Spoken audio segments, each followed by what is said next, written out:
Ter passado dos 40 anos, encarar uma rotina atribulada no escritório e ainda cuidar dos filhos da casa. Essas são as razões que fazem muitas pessoas abandonarem a atividade física e os cuidados com a saúde. Mas manter uma rotina saudável é muito importante nessa fase da vida. Para nos dar dicas de como manter a força de vontade com os exercícios e também sobre como executar os treinos, vamos conversar agora com a doutora em Ciências da Saúde e coordenadora do UBRA Terceira Idade, Lidiane Ali Feldman. Doutora Lidiane, boa tarde, bem-vinda. Boa tarde. Doutora Lidiane, eu gosto disso, viu? Eu gosto quando a gente pode mostrar aí a qualificação e o preparo dos nossos colegas professores aqui da UBRA.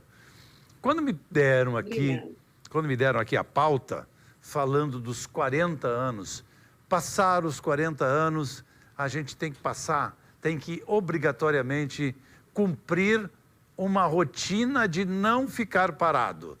E nós começamos a nossa conversa por aí. Certo. Então, eu acho já interessante, né, de falar sobre esse tema, porque eu já me encaixo nessa população. Então, primeiramente, obrigada pelo convite, né, um prazer estar aqui para falar um pouquinho. E as grandes dificuldades, né, a respeito dessa prática de atividade física, como tu bem mencionaste no início, é mais por uma questão de questões sociais, né, pelo quanto que a nossa vida vai mudando com o passar do tempo. E as ocupações com o trabalho, com a família, né? As novas ocupações que vão surgindo, as novas demandas que vão surgindo na vida vão fazendo com que o indivíduo vá parando de fazer atividade física, vá parando de fazer exercício físico. E nós ainda temos, né, essa cultura, digamos assim, de que o exercício físico eu vou fazer quando eu tiver tempo, que isso é para as pessoas que podem ter o tempo ou se dar o luxo de fazer o exercício. Ainda temos uma grande resistência ou uma dificuldade, digamos assim, de enxergar o exercício físico como um cuidado de saúde, né? Então, nós profissionais da área da educação física, já temos isso bem consolidado e vários congressos, vários estudos, né, vem mostrando que o investimento, que é um investimento em saúde. Inclusive, nós já temos estudos aí que quantificam o quanto que custa o não cuidar da saúde, né, para o serviço público, por exemplo, né, ou seja, o quanto que é impactante realmente eu não ter uma vida ativa, né, eu ter o sedentarismo ou o comportamento sedentário. Atualmente também se fala muito do comportamento sedentário. Qual que é a diferença do sedentarismo para o comportamento sedentário? O sedentarismo é aquele indivíduo que não pratica nem 10 minutos de atividade física diária, né? Ou seja, completamente sedentário, completamente sem movimento.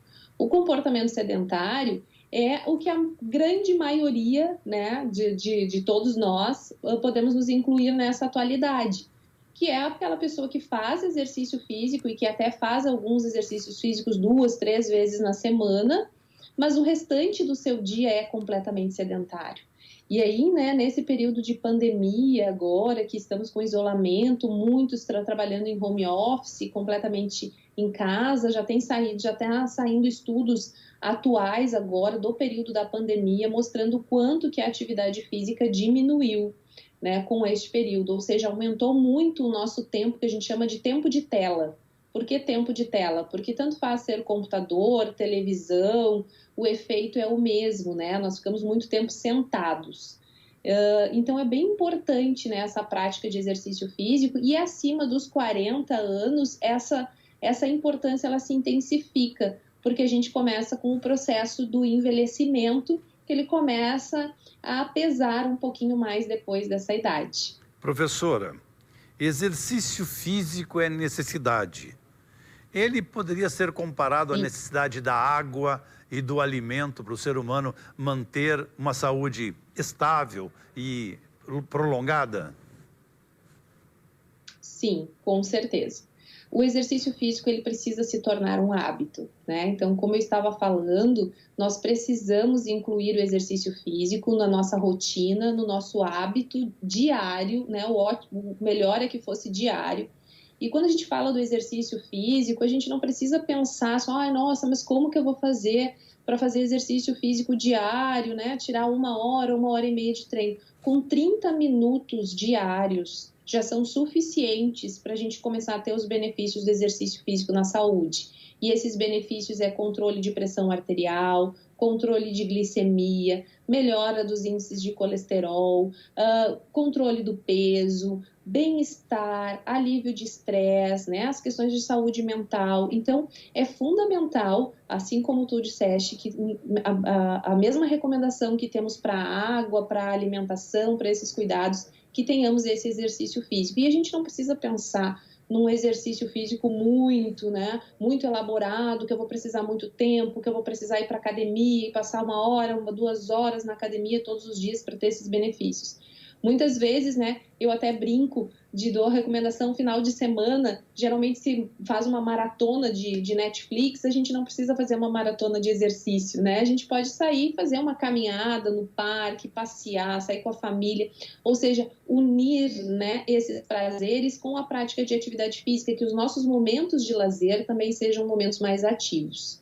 Isso é bem importante. E até falando dessas questões, assim, principalmente das mulheres, né, que daí já depois dessa faixa etária já tem a presença dos filhos, ou seja, tem mais uma ocupação. A gente já tem vários casos aí de mulheres que levam os filhos para treinar junto, que fazem parte desse momento de exercício, ou seja, já está criando em novos indivíduos, né, que terão novos hábitos, que terão gosto aí pela prática de exercício físico. A nossa conversa foi dividida em 3 itens por mim aqui, a partir da primeira pergunta. Vamos passar para a segunda fase. Quando a gente, por algum acidente ou por algum momento que a gente precisa, que a gente vai num atendimento médico de urgência, a gente se depara naqueles inúmeros bancos, seja um hospital que atenda convênio, seja num hospital público com pessoas idosas, e você vê que elas estão doentes, e a maioria dessas pessoas são obesas. Então, aquela presença ali naquela emergência pode estar se dando por falta de exercício físico? Também? Provavelmente, né? Essa relação que tu disseste, assim, são pessoas idosas e muitas delas são obesas, né? Essa questão da obesidade, do excesso de peso, ele não começa de hoje para amanhã, né? Ele é um processo, a gente vai ganhando peso ao longo dos anos, né? Então, é algum determinado tempo da vida que se teve maus hábitos, né? Maus hábitos alimentares e também a falta de exercício físico. Então, vai se ganhando peso, vai aumentando esse peso com o processo de envelhecimento, também diminui o nosso metabolismo, né? Como eu falei antes, a gente tem a questão social que faz com que nós diminuamos as nossas atividades físicas, mas também a gente tem o processo de envelhecimento natural que diminui o nosso metabolismo. E aí, com isso, vem os maus hábitos, soma-se a isso, né, os maus hábitos alimentares e a falta de exercício físico. Isso vai levando o ganho de peso, que vai levar a uma obesidade. E aí, sim, a obesidade por si só já é uma complicadora. Ela já traz ela já é fator de risco para diversas doenças graves. E aí a gente soma com já estar com um processo de envelhecimento apurado, né? Principalmente depois dos 60, 70 e principalmente ainda nos mais longevos, que são a partir dos 80 anos. E aí, se a gente soma isso, a gente vai ter um indivíduo que vai estar com a sua saúde muito debilitada, porque ele já tem o processo de envelhecimento que já está fazendo o corpo sofrer um pouquinho, né? E ainda há mais a obesidade. E com certeza, né, como tu mencionaste que estava numa fila de emergência, provavelmente essa obesidade já trouxe uma hipertensão, já trouxe um quadro diabético e já trouxe aí outras complicações na saúde, né? Doutora Lidiane, a senhora é coordenadora da UBRAT, que trata de assuntos da terceira idade. Só quem já passou por uma fase com mãe idosa em casa, pai idoso, depois tendo que obrigatoriamente a se socorrer de ajuda, de casas especializadas, porque a gente não tem força física. Falta força física para a gente ajudar. Tempo a gente acha, mas falta força física. Esse assunto da terceira idade, a Ubra já cuidou muito disso, a Ubra cuida disso, a Ubra vai cuidar disso. Quais são as principais recomendações para que a gente envelheça com saúde? Então, a Ubra já cuida disso há 28 anos, né? O projeto BRAT existe há 28 anos dentro da Ubra, eu estou coordenando ele já há 8 anos. O projeto BRAT, então, que é Ubra para a Terceira Idade, ele tem o objetivo de promoção de saúde, né, para pessoas acima de 60 anos. E aí nós oferecemos diversas atividades físicas, atividades culturais, porque o que compõe a nossa saúde é tanto a saúde física do nosso corpo, dos nossos músculos, ossos, né, órgãos, como a nossa saúde mental, com a questão do nosso bem-estar, da qualidade de vida, né, de alívio de estresse, e também a questão social. Nós somos seres que nascemos para viver em sociedade, né, para vivermos juntos. Então, o processo do envelhecimento, a terceira idade, também acontece isso, né? Vem a aposentadoria, se afasta do trabalho, não tem mais aquela rotina, começa a perder alguns contatos de amigos e acaba tendo uma vida mais isolada, né? Só com a presença dos filhos, dos netos, que por sua vez estão numa outra fase da vida, estão trabalhando, né? Tu mencionaste a questão da força física, mas também tem a outra questão de que o filho, né, os filhos, os netos, eles estão numa outra fase da vida que eles têm outras demandas e que também dificulta esse cuidado.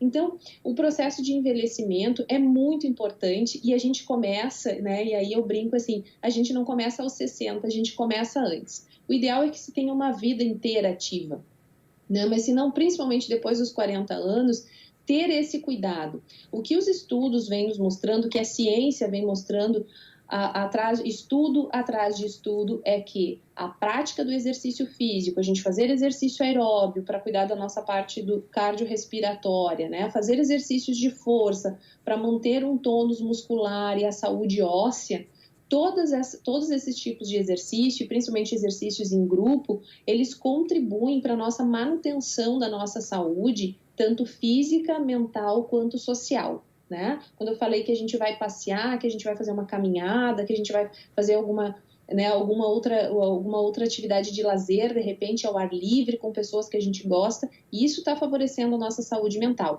Esse cuidado com a saúde é o que vai nos permitir, e a gente já tem estudos dizendo que o exercício físico é fator de proteção. Olha, isso é muito importante, porque fator de proteção está querendo dizer não só que ele diminui o risco, mas que ele protege contra diversas doenças, né? Então, esse ter essa vida mais ativa é o que vai fazer com que a gente envelheça melhor, né? E nós encontramos, hoje em dia, nós temos muitos idosos, né, que a gente fala quando compara com seus pares, né? Ou seja, às vezes tu pega um indivíduo com 60, 70 anos e compara com outro indivíduo com 60, 70 anos e muitas vezes a diferença de saúde é enorme.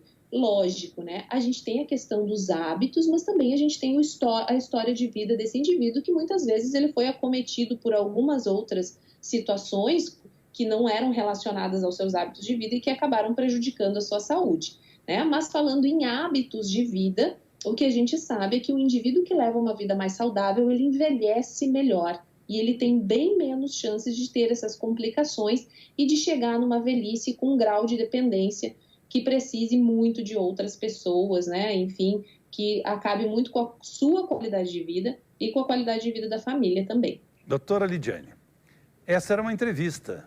Vira um produto a Ubrat aqui no nosso canal. A senhora vai ser convocada para isso.